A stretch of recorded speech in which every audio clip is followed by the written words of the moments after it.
very, very important.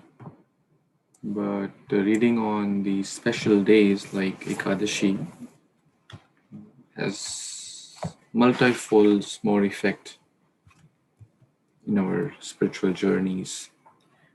So we'll start. Om Namo Bhagavate Vasudevaya. Narayanam Namaskrityam Naram Chaiva Narottamam Devim Saraswatim Vyasam Tato Jayam Mudirayet Nashtaprayeshu Abhadreshu Nityaṁ bhāgavata-sevayā Bhagavati Uttama-shloke Bhaktir Bhavati Naishtike Durlabho manusho deho dehinam shana bhangurai Tatrapi durlabham manye Vaikuntha priya darshanaha Vasudeva para yoga Vasudeva para Veda, Vasudeva para Makha, Vasudeva para Yoga, Vasudeva para Kriya, Vasudeva param Jnanam, Vasudeva param Tapa, Vasudeva paro Dharma, Vasudeva paragatihi.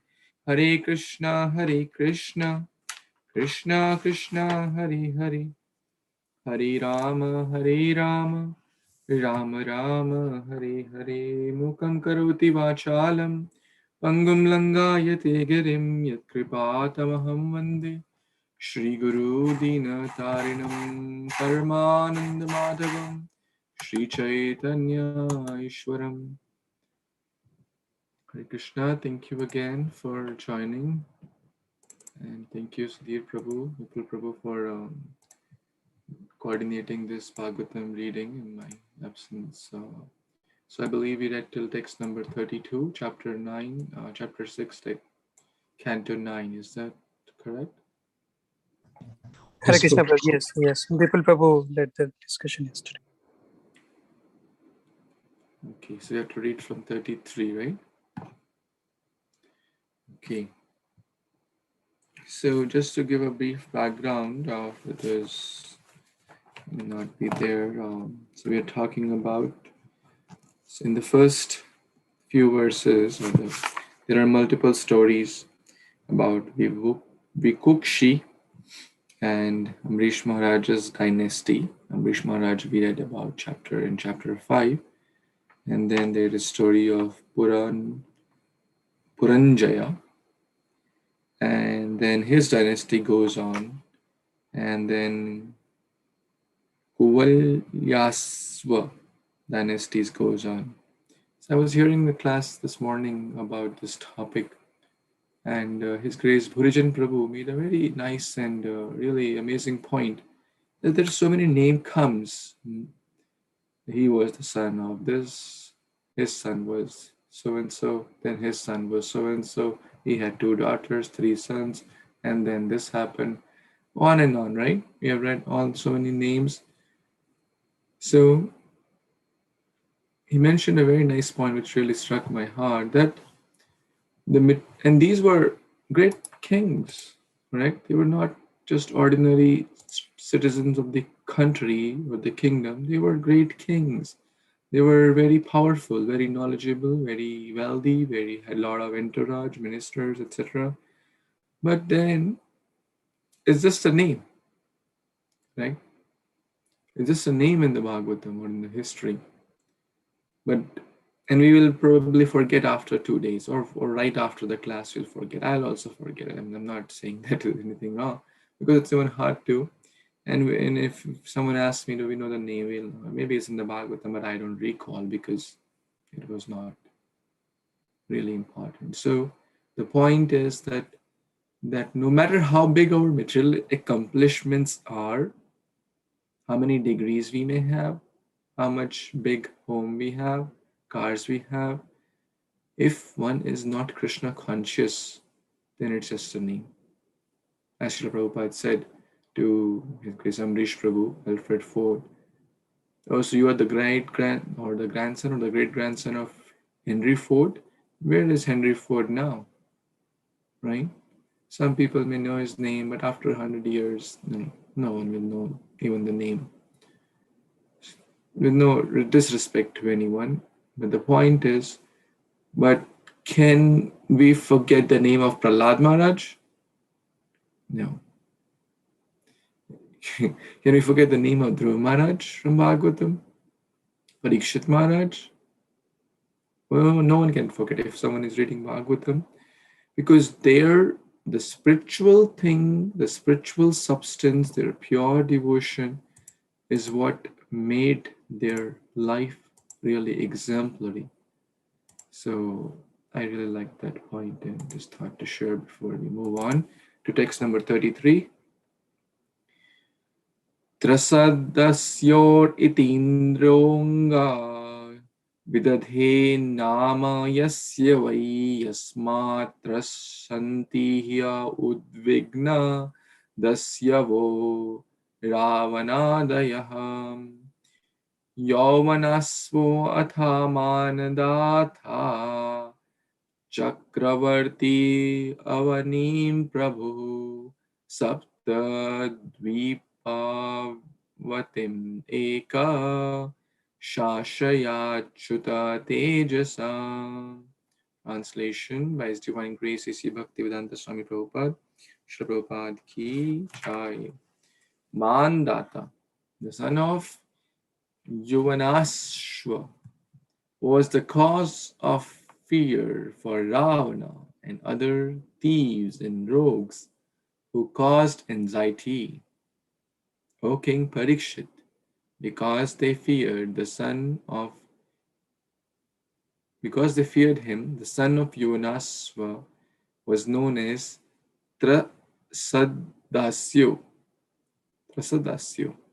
This name was given by King Indra. By the mercy of the Supreme Personality of Godhead, the son of Yuvanashva was so powerful that when he became emperor, he ruled the entire world consisting of 7 islands without any second ruler. Hare Kṛṣṇa. So the story of Mandata has begun from text number 26 onwards, which we briefly started. So it's an interesting story.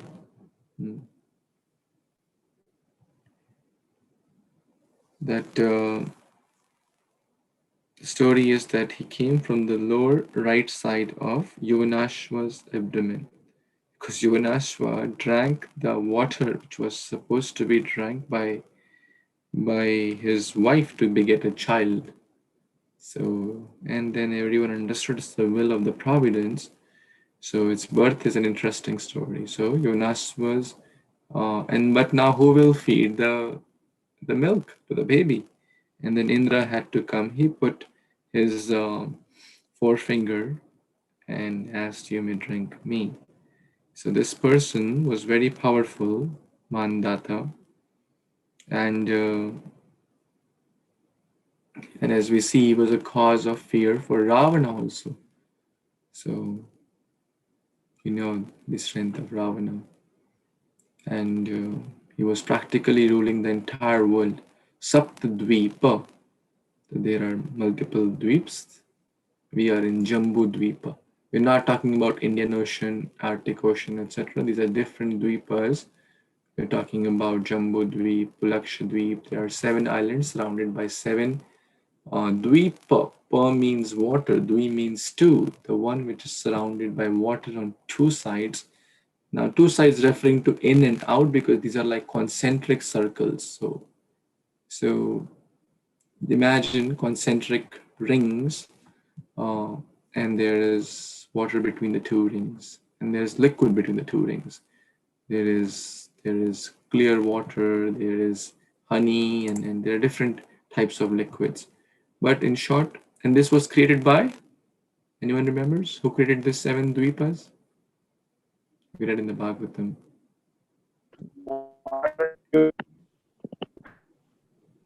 Prabhu, sorry, we were breaking.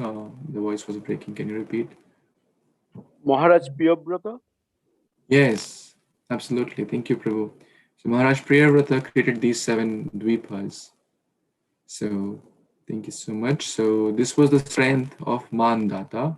So let's see what happens further in the following verses. Would someone like to read who didn't get chance yesterday? First.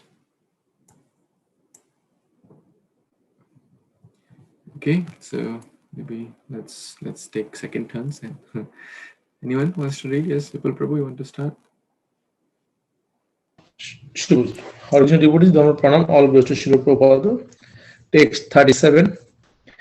Yavatshura udetishma yavatcha pratiti sthayai tat sarvam jayubhana savasya man dhatu kshetram uchyate. Translation by His Divine Grace is Bhaktivedanta Swami Prabhupada, Śrīla Prabhupada ki joy. All places from where the sun rises. Which one were you reading? Oh, I'm sorry. So it should be 35, 36, right? Yes, yes, please. 35, 36.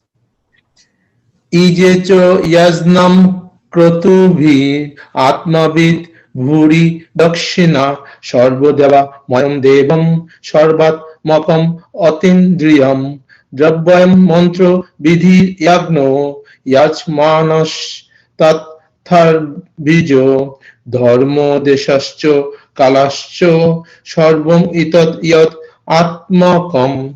Translation by His Divine Grace is Bhakti Swami Prabhupada, Śrīla Prabhupada joy.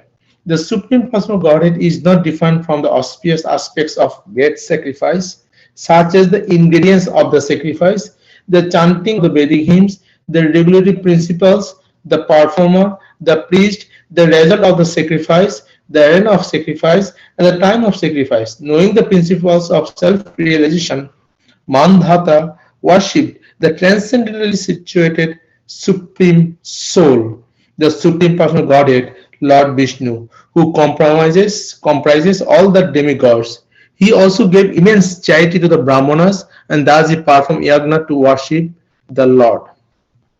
So it looks like that Mandata is a self-realized person, and all the time he is in the absorption of the Lord in different forms, and he knows that everything related to the Lord is is nothing but Lord Himself. It might be His form, name, even the yagna place, end of sacrifice, the time of sacrifice, the ingredients of sacrifice, because all are needed to please the Lord and for the purpose of the Lord. So anything we do for the service of the Lord, it's none other than the Lord. And He's also, as a king, so he's doing his duty by giving charity to the Brahmanas and performing yagna to worship the Lord and for his subjects also. Back to Prabhuji. Hare Kṛṣṇa.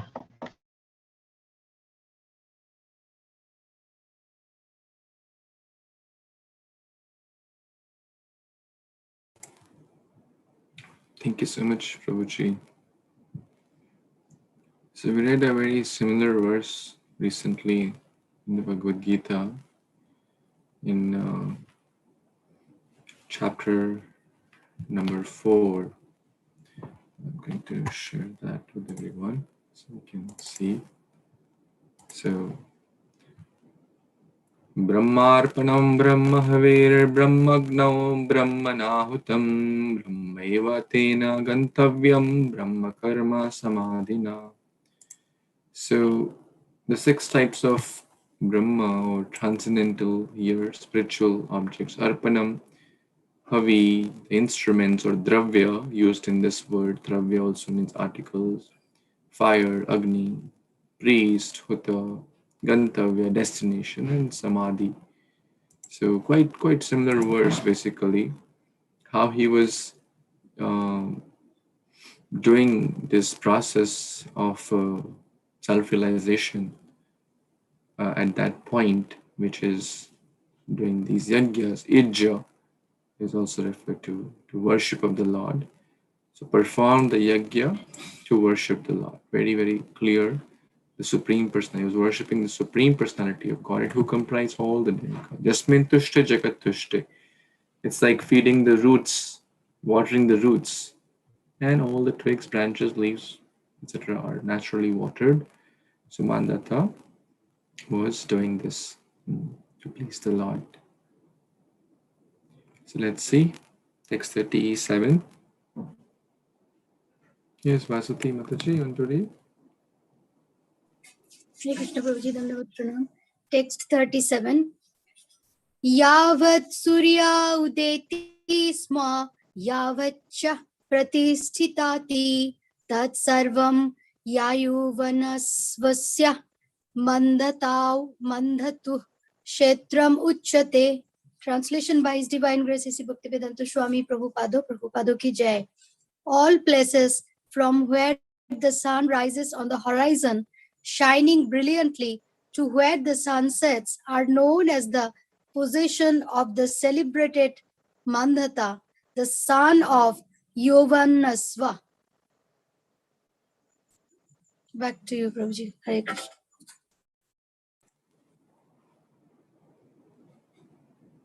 Hare Krishna, thank you so much, Mataji.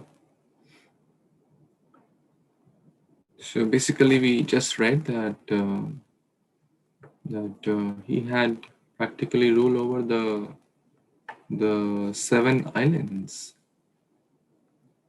So even in this world, there is a saying that the sun.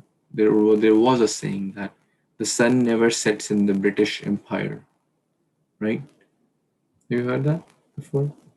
There was a saying like that because the Britishers were ruling pretty much the entire this tiny world. So if there is right now sunset in US, there is sunrise in India. Okay? So pretty much it's coming actually from these great personalities like Mandata.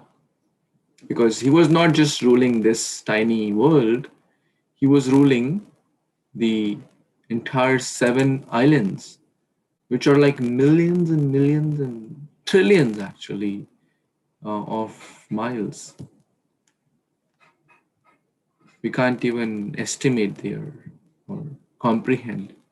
Our Earth is tiny, just how many miles? 4,000 miles diameter, 8,000 miles approximately. Very little compared to the 7 islands. And one devotee said that actually sun never sets in the ISKCON because let's say if there is right now Mangalarti going on in India, and then after some time there's Mangalarti going on in which part, maybe Singapore or the Middle East, and then Europe, then US. There's always Mangalarti going on. There's always Bhagavatam going on. There's always book distribution going on. There's always prasad distribution going on. There's always some festival going on. Rath Yatras going on. So many different centers, hundreds of centers, thousands and hundreds of thousands of devotees. And what to speak of the temple, devotees are also individually doing that, remembering Krishna at their homes. Chanting is always continuous. So we can imagine what Prabhupada has done to spread the holy name all across the globe. So let's see what happens with the son of Yonashva further. Text 38.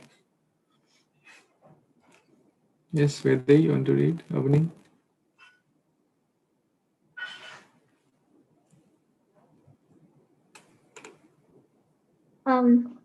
Shasha Bindur Duhitari Bindu Matyam Adhan Nirpa Puruku Smam Ambari Sama Mukukundam Cha Yoginam Tesham Swasara Panchasat Saubhāri Vavere Patim.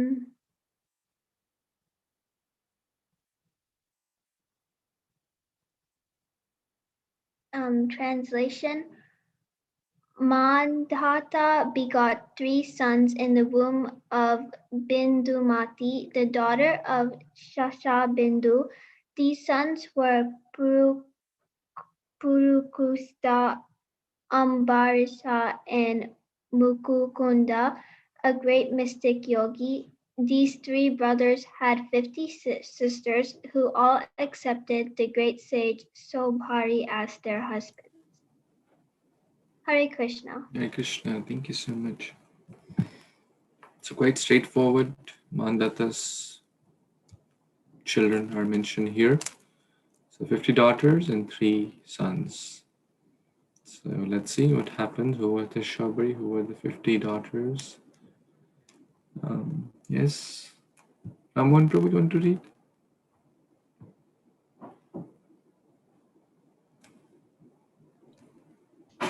Hare Krishna, Dandavat Pranam, dear devotees. Yamun Mantar Jale Magnas Tapyamana Param Tapa Nivritim Mina Rajasya Tirsta Maithuna Dharmina Jata Spro Ipam Vipra Kanyam Ekam Ayachata Sopye Aha Grihyatam Brahman Kaman Kanya Swaya Amvari. Translation by His Divine Grace A.C. Bhakti Siddhanta Saraswati Prabhupada, Srila Prabhupada ki jai. Saubhari Rishi was engaged in austerity deep in the water of the river Yamuna when he saw a pair of fish engaged in sexual affairs. Thus he perceived the pleasure of sex life, and induced by this desire, he went to King Mandhata and begged for one of the king's daughters. In response to this request, the king said, "O Brahmana, any of my daughters may accept any husband according to her personal selection." Hare Krishna. Continue. This is the beginning of the story of Saubhari Rishi. According to Vishwanatha Chakravarti Thakur, Mandhata was the king of Mathura, and Saubhari Rishi was engaged in austerity while submerged deep within the river of Yamuna. When the Rishi felt sexual desire, he emerged from the water and went to King Mandhata to ask that one of the king's daughters become his wife. Hare Krishna Prabhuji. Thank you. Back to you.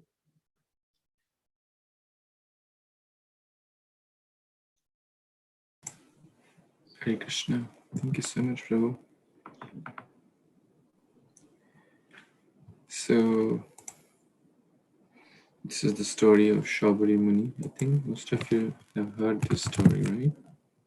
Before? Has everyone heard this story of Saubhari Muni? Everybody has heard, right? You all have heard? Raise your hand. Okay. Some of you have heard. Very nice. Shall we read this again for our verification? That why this? Because there are more details to the story which here, but we can read this in more details. That why this person, Saubhari Muni, fell down, right? So he was, just look at the austerity, right? He was doing austerity where? Inside the water, correct? He was doing inside the water in river Yamuna. Holy place, holy goals, but still when the mind is still not completely surcharged with spiritual consciousness, one can get allured by even seeing fishes copulating, and he got this desire to have well, these fishes seem to be enjoying, like, let me do the same thing. And then he was very, very advanced yogi, in which we will see, but still he had those desires. And then he was quite old, actually. So, and said, King, I want to marry your daughters. Right? Now, the king can't say no, the king can't say yes,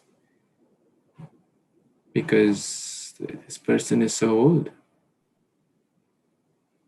Right? Why can't the king say yes? Why didn't the king say yes? Any answer? Because he cannot, as a king, he cannot disagree. Any request from a sage. That's the answer for why he couldn't say no. That no, I can't allow my daughters to marry. He couldn't say no. But he couldn't say yes because he didn't want his daughters to get married to an old person. So, interesting situation here.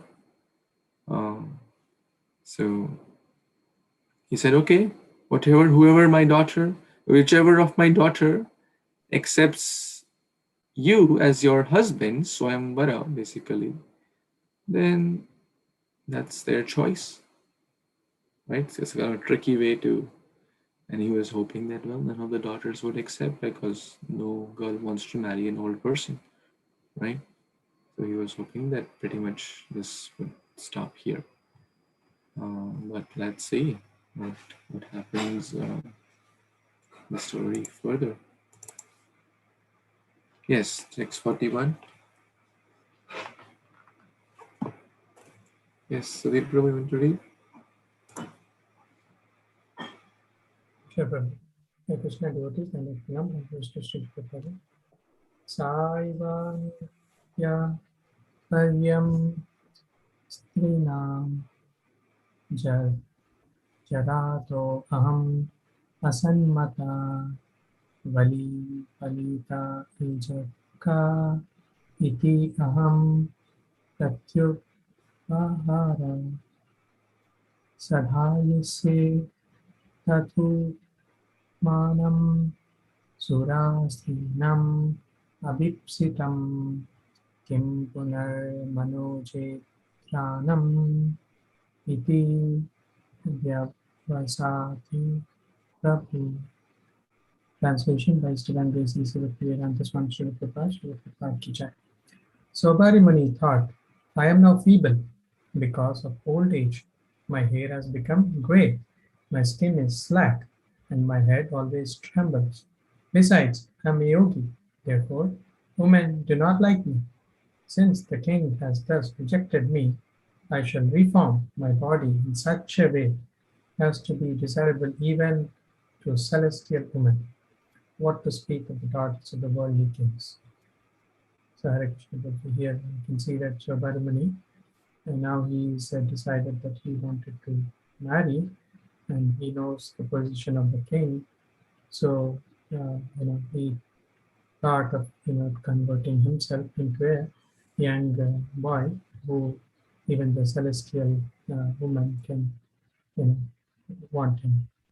That's my understanding. So here we can see that for his desire, he himself wants to convert himself. That's my understanding.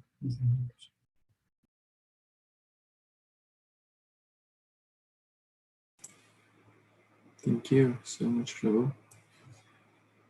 So you're very clear that Saubhari understood his mood, that he doesn't want to give his daughters in marriage, and therefore he's kind of putting a tricky, okay, whichever daughter wants to marry you, go ahead.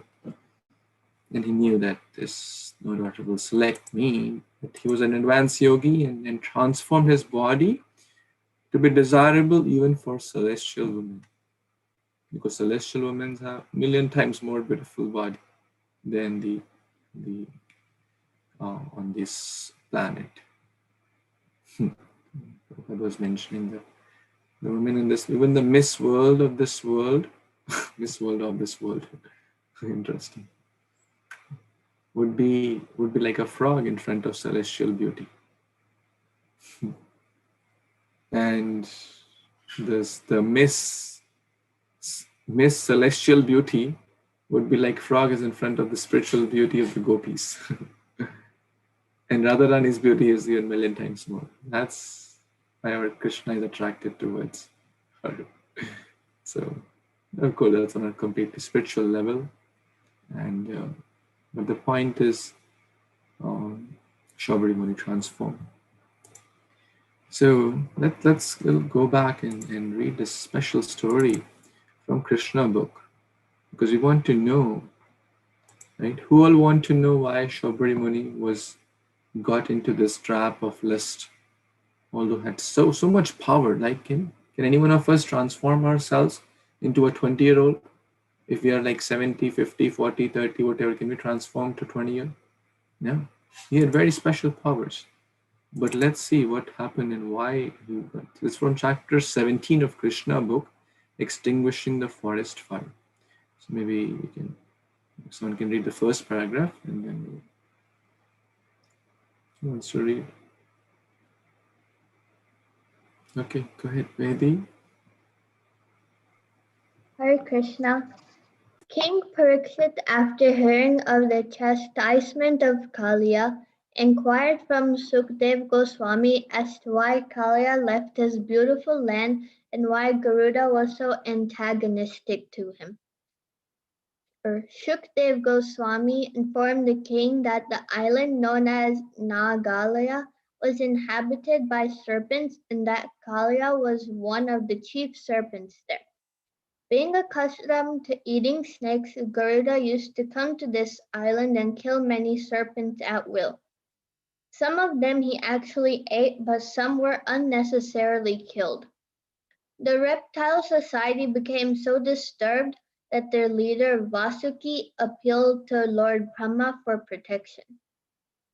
Lord Brahma made an arrangement by which Garuda would not create a disturbance.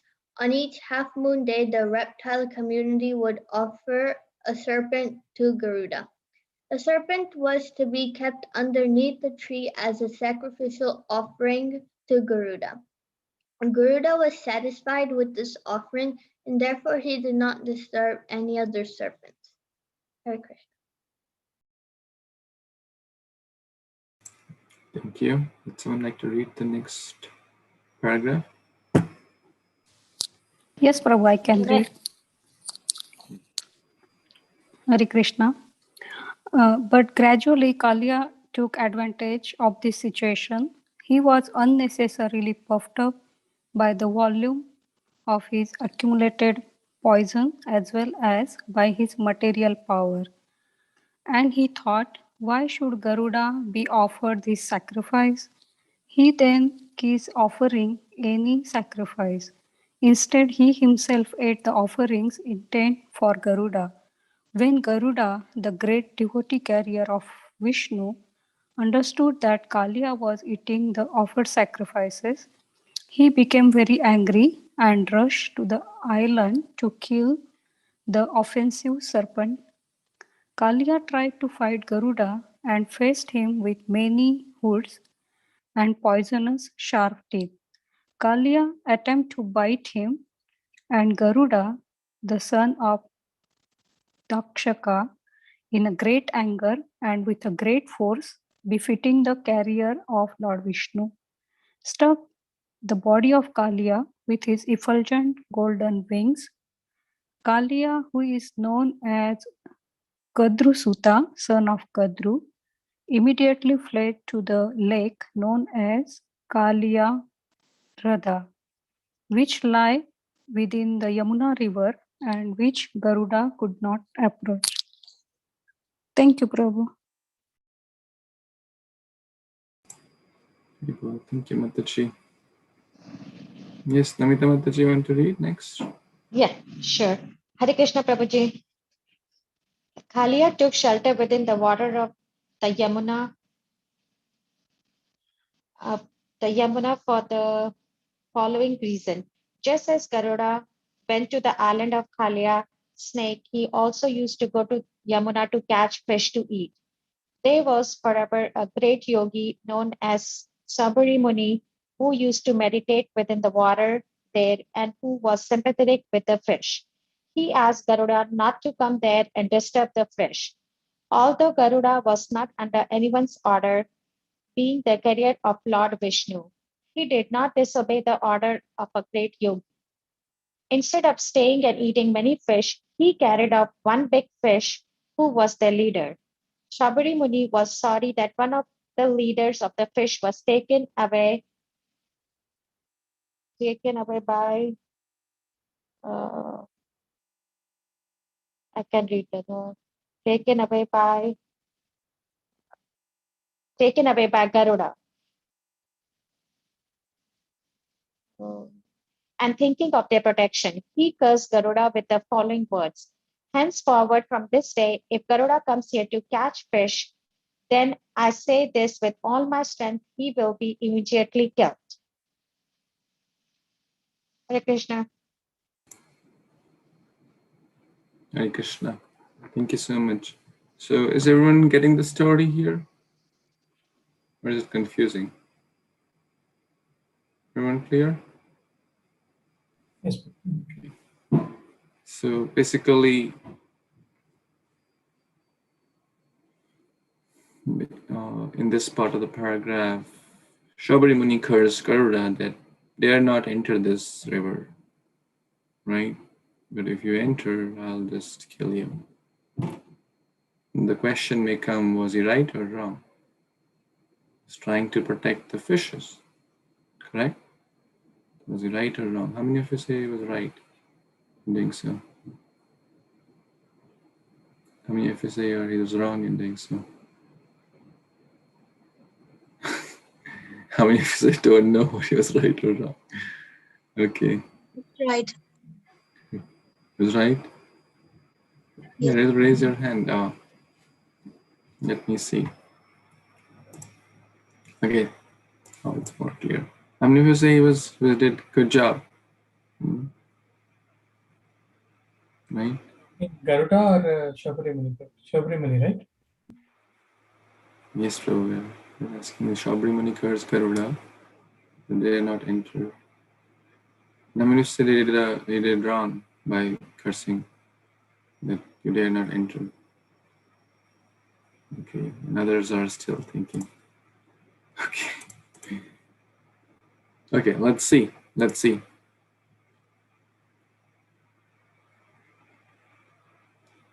So, who has not yet read, wants to read?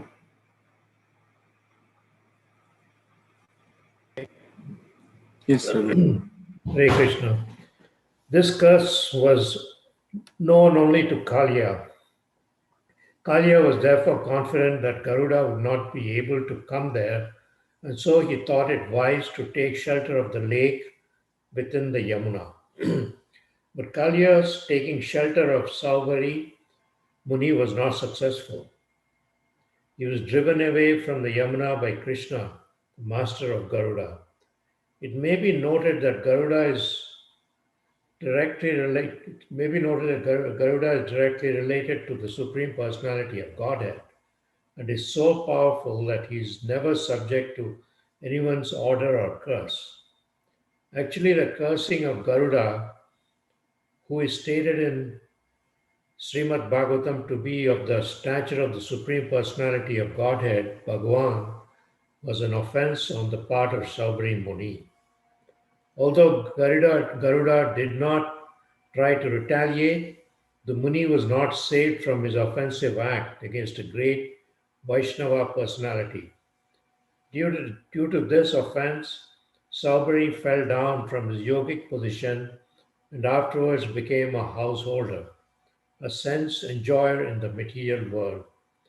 The fall down of Saubhari Muni was supposed to be absorbed in the spiritual bliss by meditation is an instruction to the offender of Vaishnavas. Hare Krishna, back to you. Hare Krishna. Thank you so much, Ravi. This is so powerful, the last paragraph. Isn't it powerful? So, Let's read again. Basically, this is the essence. Why Saubhari Muni fell down? Because he thought, being a yogi, he can curse someone to the stature who is on the stature of the Supreme Lord Bhagavan, Garuda. He's not breaking any regulative principles. The regulative principles of no meat eating is not for Garuda. He will eat fish. That's his bhojan, right? And the Lord has given him permission to do so. We can't eat that. We can't eat meat, fish, eggs, etc. If we do so, we are not even a human being. What to speak of devotee? This is on. Sorry if it sounds harsh, but this is what scriptures say. So it was an offense on the part of Saubhari Muni. Sometimes one could be, one thinking, oh, I'm great. Oh, a lot of people are giving me respect. I have a lot of siddhis, powers, etc. And he dared to curse basically the Supreme Lord, his devotee, who is Mad Bhakta Pujyadika. That's the reason he fell down. Because the Lord does not, we just read this, the Lord can tolerate something upon him, but he will not tolerate something upon the devotee. Sadhavo hridayam mayyam. That I am in the heart of my devotees live in my heart. We just read the story where this Amrish Maharaj and Durvasa Muni. So this was the reason why Saubhari Muni fell down in the material pool, although he had so many powers and siddhis, etc. So does that help to link the dots? So basically now coming back to the Bhagavatam and Saubhari Muni transformed. So let's see what happens. Text 43. Yes, Sampada, Mataji, you want to read?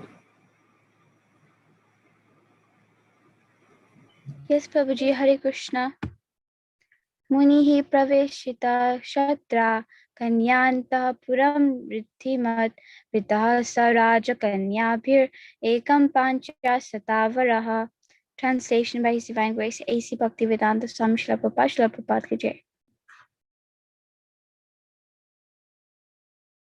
Thereafter, when Saubhari Muni became quite a young and beautiful person, the messenger of the palace took him inside the residential quarters of the princesses, which were extremely opulent. All 50 princesses then accepted him as their husband, although he was only one man. Hare Krishna, Prabhuji, back to you, please explain. Hare Krishna. So, quite straightforward here. The Saubhari Muni transformed himself, his body, by his yogic powers, and the king was thinking no one will accept. But here, wow, everyone wants to accept him as their husband, right? So, and in previous ages, this was an acceptable norm. We know that so many kings had, so this was acceptable even until like early 1900s. And after that, it is, yep. So, but nowadays we have to follow the principles of Lord Ram. Okay, not Saubhari Muni. But Ekapatni Vrata. So, Lord Ram showed by this example. We can't marry 16,000 wives like Krishna. You have to follow Lord Ram. One devotee said, Krishna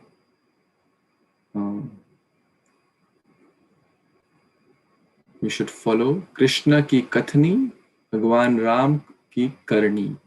Bhagwan Krishna ki kathni, Bhagwan Ram ki karni. Bhagwan Krishna ki kathni, kathan means Gita. You have to follow the message of Bhagavad Gita. And karni means actions. You have to follow the footsteps of Lord Ram. Right?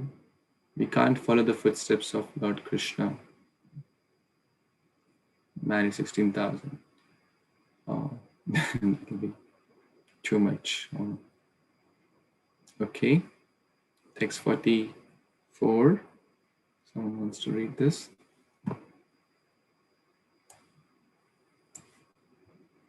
Has not yet read today. Hare Kṛṣṇa Prabhu, Dandavat Pranam. Text 44. Tasam kali abhuta bhayan tata arthe apodhya sauhyadam. Tasam kali abhut bhayan tata arthe apoha sauhyadam. Mama anarupa nayam va iti tathagata chetasam. Translation by His Divine Grace A.C. Bhaktivedanta Swami Srila Prabhupada Ki Jai. Thereafter, the princes, being attracted by Saubhari Muni, gave up their sisterly relationship and quarreled among themselves, each one of them contending, "This man is just suitable for me and not for you."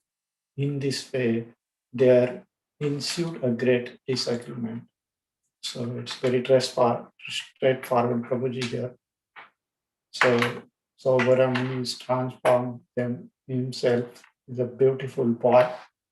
And now that girls were like fighting in each other about the boy and saying that this man is just suitable for me, not for him. So very straightforward. Thank you, Prabhu. Back to you. Hare Krishna. Thank you, Prabhu. See, that's what happens when you try to imitate Krishna. So, when Krishna married 16,108 queens, they were not fighting that I want to be with Krishna, I want to be with Krishna, because Krishna was with everyone at the same time. Right? They were not fighting, my palace is better, I want a better palace, I want a better car. Because everyone's palace was lit up with rubies and pearls. Only the Supreme Lord can do that. But the example here is if you try to imitate, then they'll fight. And then house will become like from Kurukshetra, like a war zone. So, because for those who want to imitate, then you see this example. So, because ordinary jiva cannot do what the Lord can do, so we should not imitate that. So let's see what happened when all this disagreement was going on. Yes, Babu, Prabhu, Lakshay, Prabhu. Yes, Prabhuji. Sabhavrichas tabir aparaniya tapasriyanalya parichadesu grihesu nano pavanama lambaha sarashu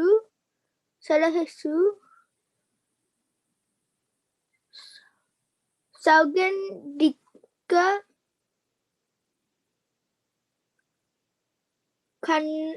kananaisu maharha shayasana vastra bhusana snanan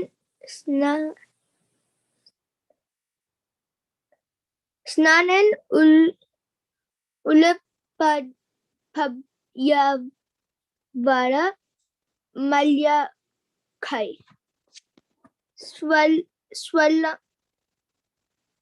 swalankrita spriti purushu nityara reme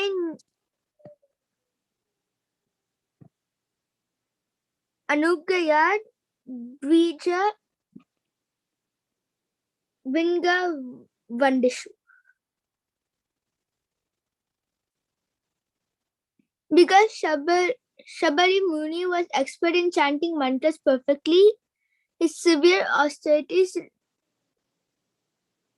resulted in an opulent home. with garments, ornaments, properly dressed and decorated maidservants and manservants, and varieties of parks with clear water, lakes and gardens. In the gardens, fragrant with varieties of flower, birds chirped and bees hummed. Surrounded by professional singers, Saubhari Muni's home was amply provided with valuable beds, seats, ornaments, and arrangements for batting, and there was varieties of sandalwood creams, flower garlands, and palatable dishes. Thus, surrounded by opulent paraphernalia, the Muni engaged in family affairs with his numerous wives. Purpose. Saubhari Rishi was a great yogi. Yogic profession makes available 8 material opulences: Anima, Laghima, Mahima, Prapti, Prakamya, Ishitva, Vashitva, and Kamavayita.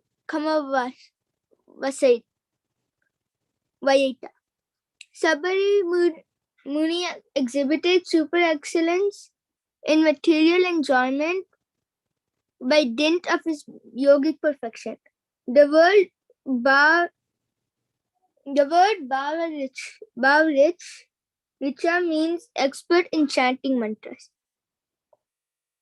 As material opulences can be achieved by ordinary material means, it can also be achieved by subtle means through many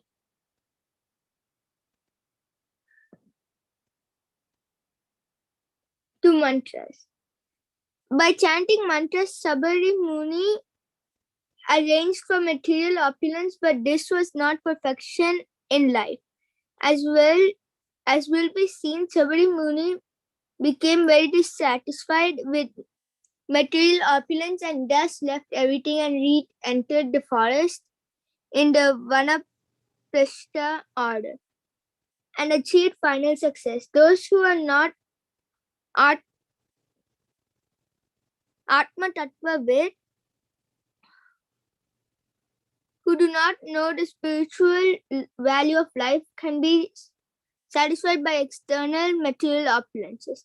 But those who are Atma Tattva Vid are not inspired by material opulences. This is the instruction we can derive from the life and activities of Saubhari Muni. Hare Kṛṣṇa, Prabhuji. Hare Krishna. Thank you, Laksha Prabhu. Thank you so much. It's a very, very valuable instruction here that Saubhari Muni had all these siddhis. He's a great mystic yogi. All the Ashtasiddhi he had: Anima, smaller than the smallest, getting bigger than the biggest, lighter than the lightest, and heavier than the heaviest, getting anything that he wants. And therefore he could get all these because, okay, opulent home, mansions, garments, decorate parks filled with clear water, clear water, lakes and gardens, fragrant varieties of flowers, birds, professional singers, beds, ornaments, anything and everything one can think of materially, he had that, right? Best of everything, but was not happy. He could attain that by subtle means. Prabhupada is mentioning that material opulence can be achieved by ordinary means and then by subtle mantras also. And Saubhari Muni was expert in chanting these mantras for material. Mantra is very powerful. If one is chanting mantra, give me wealth, give me wealth, give me wealth, then one will get that. But if someone is chanting Krishna, please help me, Krishna, you guide me, Krishna, you be the object of my vision, Krishna, help me to get stronger in bhakti, help me to develop devotional qualities, help me develop love of Krishna, then we'll get that. So it's very important to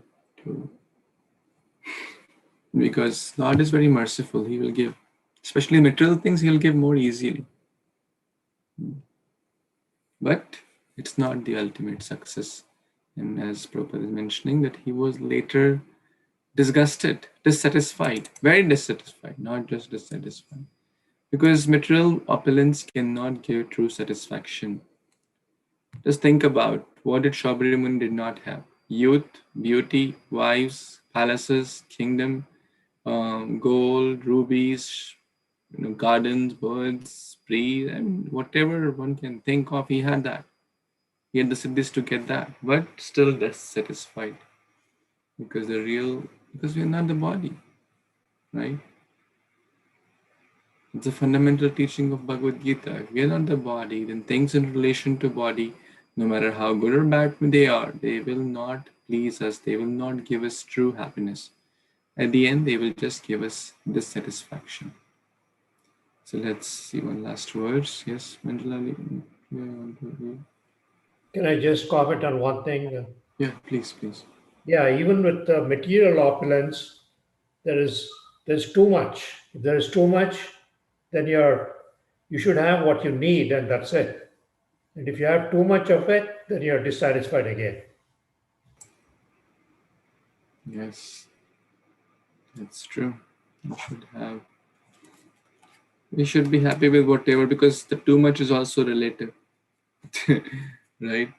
Everyone thinks that I don't have too much. That's the biggest thing.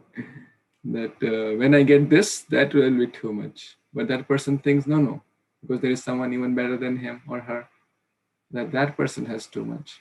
And that person is thinking, that person has too much. I have just what I need. So ultimately, the point is, whatever Krishna has given, we should be used for Krishna's service. The more he gives, the more we should use to serve him. One wonderful Vaishnava is saying, if God gives us more, we should not increase standard of living, we should increase standard of giving. So everyone has unique skills, abilities, wealth, etc., etc. So whatever God has given us, it's His mercy, it's His blessings, and we must use it fully, and that will give us real happiness. The joy of giving is selflessly is real joy, actually. When we selflessly serve to please Guru, to please Vaishnavas, to please Krishna, that joy is real joy. Thank you, Prabhu, for your nice comment. Yes, one last verse. Hare Krishna, please accept my humble obeisances. Text 47. Yadgarhastyam tu samvikshya saptvadvipavati pati vismita stambam ajahad sarvabhauma shriyanvitam. Translation and purport by Srila Prabhupada. Mandhata, the king of the entire world, consisting of 7 islands, was struck with wonder when he saw the household opulence of Saubhari Muni. Thus he gave up his false prestige in his position as emperor of the world. Purport: everyone is proud of his own position, but here was an astounding experience in which the emperor of the entire world felt himself defeated in all details of material happiness by the opulence of Saubhari Muni. Thank you. Back to you. Hare Krishna, thank you so much. So this is interesting. So we can't even fathom the opulence of Saubhari Muni, because Mandata is the conqueror of the 3 worlds, the 7 islands. And he was feeling humbled by Saubhari Muni's opulence. He thought he's a poor old person, an ascetic. But then when he saw his opulence, my goodness, this is extraordinary. But as we see, that there is always someone better. In material world, we'll always find someone better. If we have to be happy in material world, materially we should look upon people who don't have the things which God has given us. If we will think, well, my shoes are not very branded, the other neighbor's shoes are so nice and branded, And then think of people who don't even have slippers to wear. They are using bottles to just put under their feet. There are, if we think, well, I don't have this special cuisine from a 5-star hotel. Think about people who don't have a one meal to eat every day. Then we will be grateful in material life, and we will be using things and not waste things, and be very, very careful of the resources and the material things which God has given us, whether it's intelligence, whether it's any facilities. If we complain, oh, my body is not so beautiful, think of people who don't even have hands or legs, right? Then we'll be grateful. Not to put them down, but to understand that whatever we have been given, whatever our bodily and social economic status is, it's a blessing of Lord.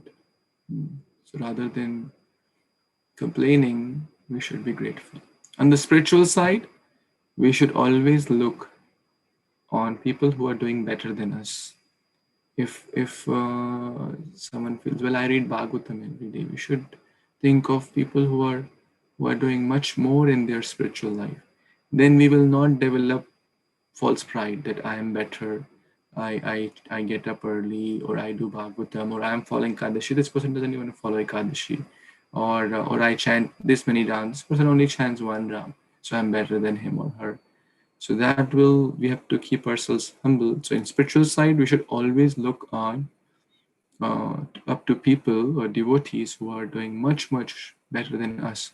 So that's kind of, we always keep ourselves that I'm doing nothing. Look at this person, how he so nicely he chants, how nicely she chants. He's always eager to serve, getting up so early and always in the mood of service.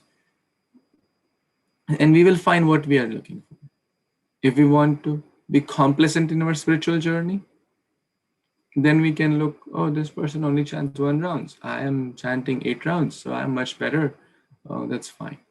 Oh, this person gets up at 6. I get up at 5:30, so I'm much better. Oh, this person never shows up to the temple. At least I go once a month. At least I do something, so I'm much better. So in material side, we should always look to people who may not be as blessed, and then we'll be grateful and not complain and not envious of others who may have more. And on spiritual side, we should always look up to people who have more. Any other quick comments, additions, questions?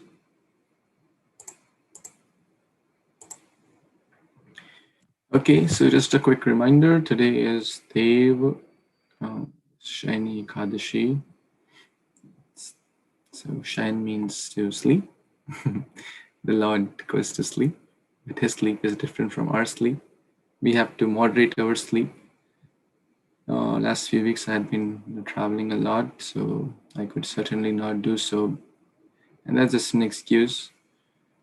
Sudhir Prabhu, Vipul Prabhu are so sincere that, and I derive great inspiration that no matter what may come, and they're always on time and doing their morning japa every day on time, which is amazing. But I encourage everyone to kind of learn that from that great inspiration. So please join the morning japa calls. I know Vidya also joined, Sampada also joined. Lakshya also there. Kids are also there. Most of you are going on your holiday time. So let's get back on track, and let's get back on schedule. Let's take inspiration from Shayani Ekadashi and moderate our Shayan, and try to sleep on time, get up on time, so we can all chant together. And we start at 5 a.m. Eastern till 7. So let's do that. It's very, very important to chant early in the morning. It's one of the really important habits of advanced senior Vaishnavas, which we should do, amongst many other things.